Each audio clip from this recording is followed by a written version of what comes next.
परिपूर्ण मानवता। विक्रमपुर के राजा की आकस्मिक मृत्यु के कारण बचपन में ही राजकुमार का राज्याभिषेक हुआ।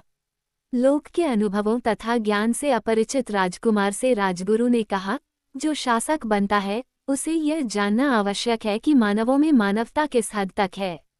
जब जब जरूरत पड़ेगी, मुझे अवकाश मिलेगा, मैं तुम्हें समझाता जाऊंगा।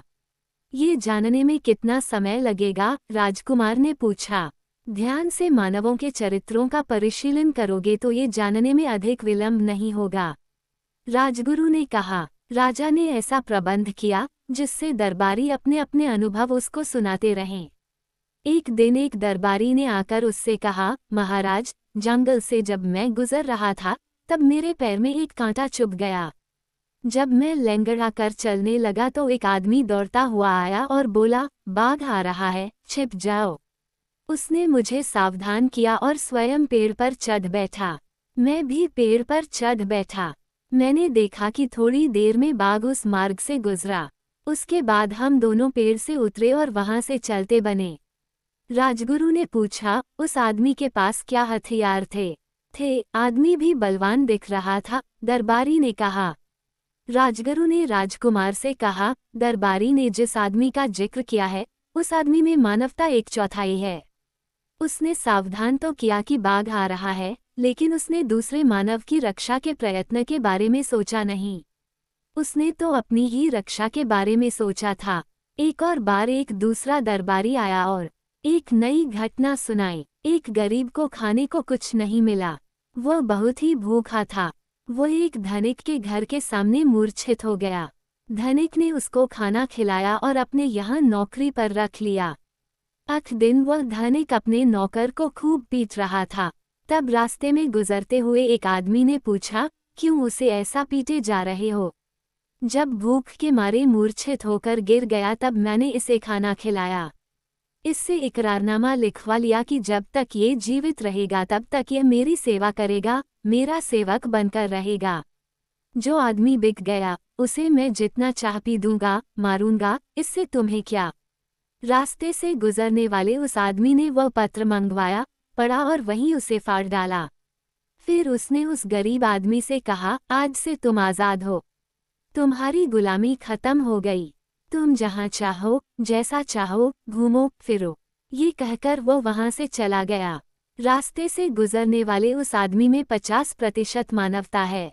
अगर उससे थोड़ी भी अधिक होती तो उस गरीब की रोजगारी का कोई प्रबंध करता। ऐसी स्थिति में हो सकता है उस गरीब को कोई दूसरा खरीद ले। धनिक के बारे में आपका क्या विचार है? राजकुमार ने पूछा। उसमें तो मानवता नाम मात्र के लिए भी नहीं, वह नररूप राक्षस है, राजगुरु ने कहा। एक दिन राजसभा में 2 व्यापारी आए। उनकी स्थिति बहुत ही दीन थी। जब वे कीमती चीजों को लिए रास्ते से गुजर रहे थे तब चोरों ने उन्हें रोका और उन्हें मार डालने के लिए तलवारें उठाईं। तब उन चोरों के सरदार ने उन्हें रोका और उनसे कहा, बेवकूफ कहीं के, हम अगर ऐसे लोगों को मारते जाएं तो आखिर हम किन्हें लूटेंगे? हमारा पेशा कैसे चलेगा? ये कहकर उसने हमारे मार्गव्यय के लिए एक एक को 2-2 समय देकर भेजा। यूं व्यापारियों ने राजकुमार को अपना दुखड़ा सुनाया।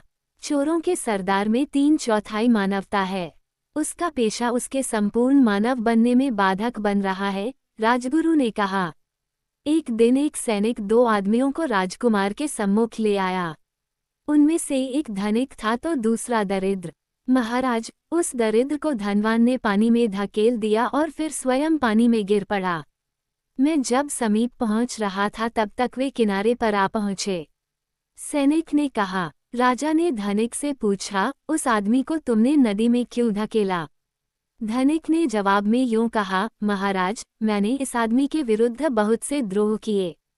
सबों का विवरण दूंगा। यह मेरे पड़ोस में ही रहता है, गरीब है, असहाय है। इसके स्थल को मैंने हड़प लिया। यह मेरी धूर्तता के बारे में हर एक से कहता रहा। जब मैंने देखा कि इसकी वजह से मेरी बदनामी हो रही तो मैंने इसके घर में आग लगा दी। इसके संबंध में मुझसे जब सफाई मांगी गई तो मैंने ये कहकर सबको विश्वास दिलाया कि इसकी अजागरूकता के कारण ही घर जल गया है। वह फिर से घर बना नहीं पाया। वह आज नदी के किनारे मिला और मुझसे कहने लगा कि तुमने मेरा सर्वनाश कर दिया। मैं उसकी बातों पर नाराज हो गया और नदी में धकेल दिया। गिरने के पहले उसने मुझे पकड़ लिया, जिससे मैं भी उसके साथ नदी में गिर गया। मुझे तैरना तो नहीं आता, इसलिए जब मैं पानी में डुबकियां लगा रहा था, तब इसी ने मुझे बचाया और मुझे किनारे पहुंचाया। जो पानी मैंने पिया, उसे उगलवा दिया। यूं मेरी रक्षा की। राजगुरु की सलाह लेकर राजकुमार ने गरीब को धनिक से हर्जाना दिलवाया। उसे बिना कोई और दंड दिए उसे भेज दिया। बाद राजगुरु ने राजकुमार से कहा, वह दरिद्र व्यक्ति संपूर्ण रूप से मानव है। इस कारण वह धनिक के स्वभाव में भी परिवर्तन ले आ पाया। जो परिपूर्ण मानव नहीं, वह दूसरों के स्वभाव में परिवर्तन लाकर उनमें मानवता जगा नहीं सकता। राजगुरु के उदाहरण सहित प्रस्तुत की गई घटनाओं से राजकुमार को मालूम हो गया कि परिपूर्ण मानवता क्या होती है।